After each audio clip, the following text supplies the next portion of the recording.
마스 토론, 사자 토론 어떻게 보셨습니까? 전체적인 평가를 좀. 전체적으로 토론이 좀 위트 있게 가거나 더 수준 높게 가거나 그랬으면 했는데 그렇지는 않았다. 하지만 후보 사이에서 본인들의 개성이나 이런 게 다 드러났고 당원이나 국민들이 이 사람에 대해서 내가 평가하기에 자료가 된다라고 느낄 만큼은 얘기가 나왔다. 보셨죠?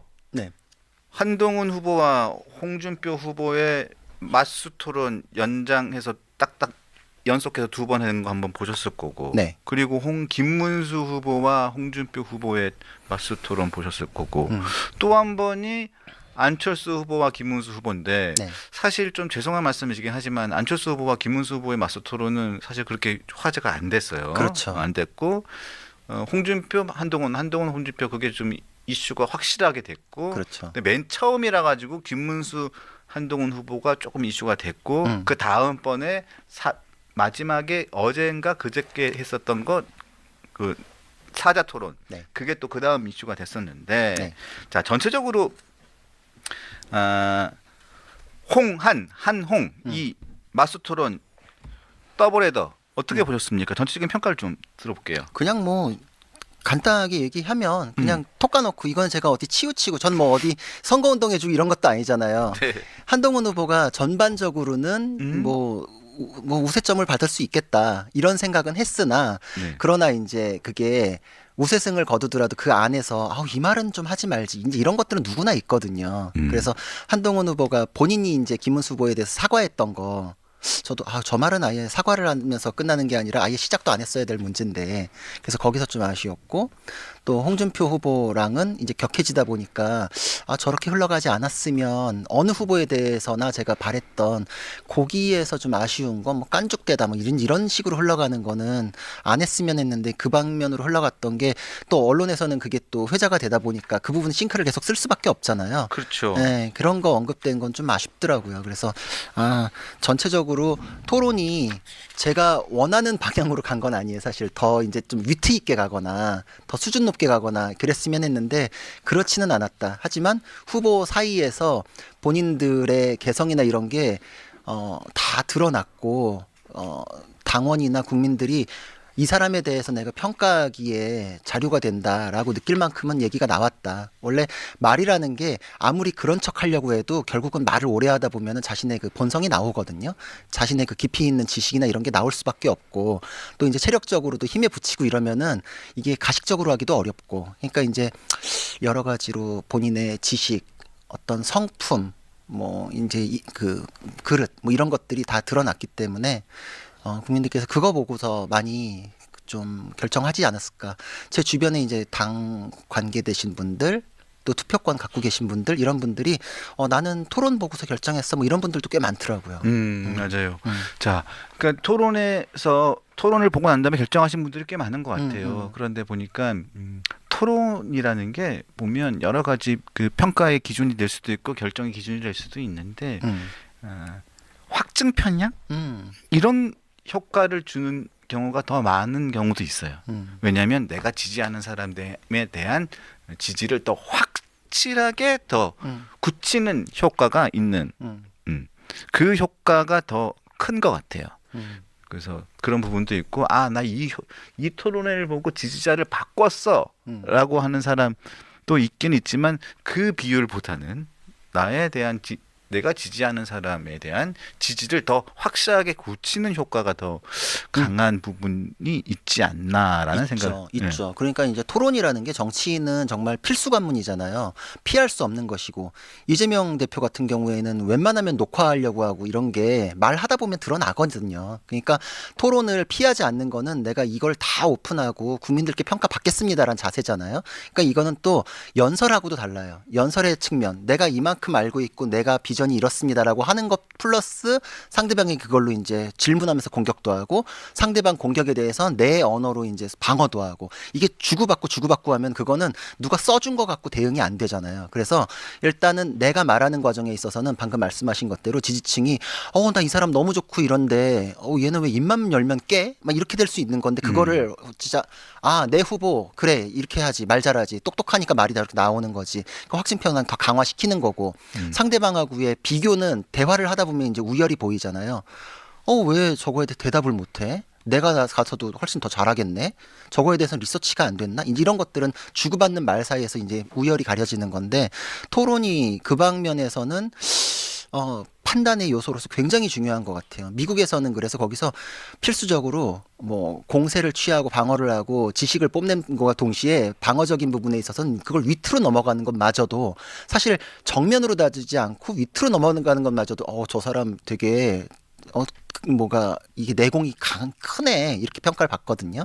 그러니까 이제 그런 게 우리나라는 이제 위트 있게 넘어가는 거가 좀 부족하지 않나. 그런 것도 있었으면 좋았겠다. 이런 어제 얘기에서 막 깐죽 뭐 이런 것들 있잖아요. 그것도 이제 위트 있게 받아쳐가지고 웃으면서 넘길 수 있는 뭐 이런 것들 보여줬으면 훨씬 더 아직 마음을 확실히 정하지 못한 사람들의 마음을 확 잡았겠다. 그 어느 후보나. 이제 그런 것들은 앞으로 이제 어떤 정치인이든 그런 부분이 좀 더 있었으면 좋겠다 이런 생각도 했습니다. 그리고 저기 그 홍준표 저기 그 후보가 이 얘기를 하는 중간에 좀 흥분을 했을 수도 있는데 한동훈 후보를 지지한 후보들은 정신 나간 당원이다. 요런 표현들이 좀 있었어요. 이게 물론 뭐 흥분해서 그럴 수 있지만 요 표현들이 좀 논란이 좀 됐던 부분들이 좀 있어서 요 부분들이 조금 논란이 조금 됐었어요. 그러니까 저는 이제 그런 것들이 나중까지도 생각을 하면서 얘기를 해야 된다. 그러니까 그게 또 이제 유권자들에게는 그 사람의 사려 깊음으로 드러나는 건데 그럼 저 사람은 나중에 본인이 만약에 되든 안 되든 화학적 결합에 대해서 어떡하려고 저러나? 이런 생각 드는 거잖아요. 지난 전당대회 때도 뭐 한동훈 뽑아주면 당이 없어져야 된다. 뭐 이런 식으로 뭐 이 얘기 했다가 다시 또 친한 척 했다가 다시 또 이러면 저 사람 본 모습은 뭘까? 이건 저는 홍 후보가 잘 준비한 면이 있다고 분명히 칭찬한 부분이 있잖아요, 제가. 근데 그 와중에 저거는 그 전에 비판받고 확장성이 떨어진다고 비판받았던 그걸 고스란히 다시 드러내는 거기 때문에 홍 후보에게도 안 좋았겠다 싶어요. 지금 당원들 사이에서는 정말 민주당의 표를 뺏어와도 모자랄 판에 당 안에서 나 이 사자 안에서 누가 되면 나는 투표 안 해. 뭐 이런 얘기들까지 오고 가잖아요. 그러지 맙시다. 내가 되더라도 아우를 것이고 내가 안 되더라도 돕겠습니다. 이건 이제 전제로 깔고 가야 되는 거잖아요. 근데 지금 어제 홍 후보의 그런 발언들은 나중에 그걸 또 태세 전환해가지고 또 이제 그렇게 화학적 결합 이끌기 위해서 뭐 노력하겠다 어쩌다 하더라도 앙금을 이렇게 또 이렇게 가라앉히기가 어려울 거다. 그러니까 그런 발언은 안 했어야죠. 나중을 생각하면서 사려 깊게 했어야 됐고 그 사려 깊음이 이게 드러났다면 더 돋보이고 표를 얻었을 텐데 아쉬웠다 이런 생각이 들어요. 자, 그리고 안철수 후보와 한동훈 후보가 그 사자 토론을 하면서 또 두 사람이 또 신경전을 벌였는데 한 후보가 안철수 후보를 향해 가지고 또 공격을 한 부분이 좀 부분이 있었어요. 왜냐하면 계엄 당일날 왜 국회 본회의로 안 오고 본회의장으로 안 오고 왜 당사로 갔느냐? 그러면서 왜 나를 제대로 도와주지 않았느냐 하면서 계속 집중적으로 공격을 했단 말이에요. 근데 안철수 후보가 이렇게 얘기를 했죠. 메시지가 혼선됐었다. 추경호 대표는 당으로 오라고 그러고 하고 당 대표는 국회로 오라고 하고 그래서 맨 처음에는 당으로 갔다가 결국은 국회로 안 되겠다 싶어서 국회로 갔는데 경찰이 막고 있었고 그래서 넘어서 들어갔더니 그때는 해제가 된 상황이었다. 이런 상황이었단 말이에요. 근데 그러면서 불구하고 한동훈 후보는 계속 그걸 가지고 문제를 삼았단 말이에요. 근데 그걸 보면서 다른 일부 인사들은 그렇게 얘기를 합니다. 아니 굳이 저렇게 다른 것도 아니고 지금까지 계속 탄핵에 대해서 분명하게 맨 처음부터 탄핵해야 된다. 계엄에 분명히 반대하고 윤 대통령을 탄핵을 해야 된다고 맨 처음부터 손을 들었던 안철수 후보를 향해서 저 문제를 가지고 계속 공격을 하는 것이 맞나? 그거 가지고는 사실 전략적인 면이 양쪽 캠프에 있었다고 봐요. 그러니까 정확하게 짚으셨는데 탄핵을 찬성한 입장에서 두 사람은 결이 같잖아요. 그러니까 그렇죠. 서로의 표를 뺏기 위해선 그 안에서 다시 또 차별화를 해야 되니까 나는 계엄이라는 게 딱 인지한 순간부터 초지일관이었는데 과연 안 후보는 그랬습니까? 계엄에 대해서 처음에는 판단이 제대로 안 섰던 거 아닙니까? 만약에 판단이 안 서도 문제고 판단이 늦었더라도 이거는 영향이 떨어지는 거 아닙니까? 이제 이 얘기를 하고 싶은 거고.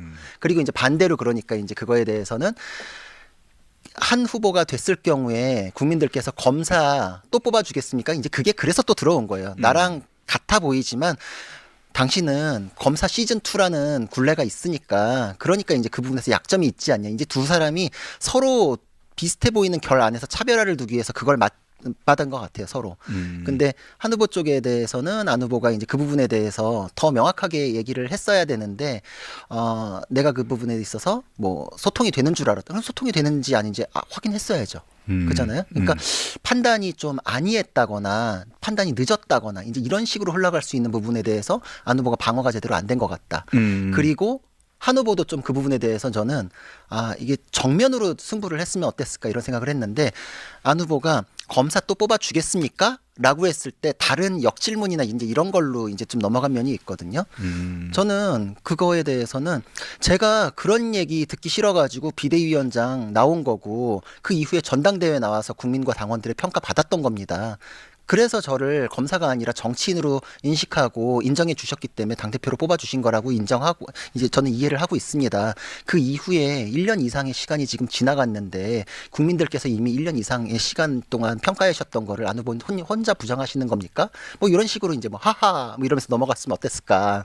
저는 이제 그렇게 이제 정면으로 승부했으면 더 좋았지 않을까? 그러면은 상대방 후보들이 왜 질문에 대해서 역질문하냐 내 주도권인데 뭐 이런 얘기도 없었을 것 같고 그런 거는 조금 앞으로 토론 기회가 더 있을 때는 보강됐으면 좋겠다 이제 이런 생각이 들었어요. 거기에 농담 한두 마디 더 섞을 수 있으면 더 좋겠죠. 물론 뭐 안철수 후보가 토론 전에 그 한동훈 후보를 향해서 뭐 검사 프레임을 씌워가지고 공격을 했었죠. 그래서 이제 뭐 초보 정치, 뭐 검사 정치는 안 된다, 뭐 이런 얘기를 했었기 때문에 그 부분에 대해서 안 후보에 대한 공격에 대해서 한번 그거에 대해서 반박을 하는 차원에서 아마 했던 것 같아요.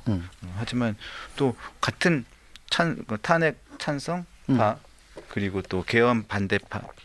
계엄에 대한 반대파에 대한 입장에서 그 부분이 공격을 하는 부분이 좀 이채로웠기 때문에 한번 여쭤본 겁니다.